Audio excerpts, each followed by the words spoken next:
আজকে আমি একটি কবিতা বলবো। তার নাম হলো বঙ্গ ভাষা, মাইকেল মধুসূদন দত্ত। হে বঙ্গ ভাণ্ডারে তব বিবিধ রতন, তার সবে অবোধ আমি অবহেলা করি। পরধন লোভিমত্ত করিল ভ্রমণ, পরদেশে ভিক্ষাবৃত্তি কুক্ষণে আচল। কাটাইল বহুদিন সুখ পরিহরি, অনিদ্রায় অনাহারে সুপিকায় মন। মজিনু বিফল তপে অবরণ্যে বুড়ি, গেলিনু শৈবালে ভুলি কমল কানন।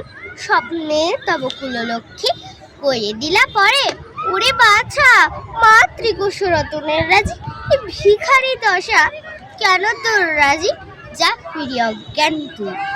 যারে ফিরে ঘরে পালিলাম আজ্ঞা সুখে, পাইলাম কালে মাতৃভাষা রূপ খনি পূর্ণমণির জালে।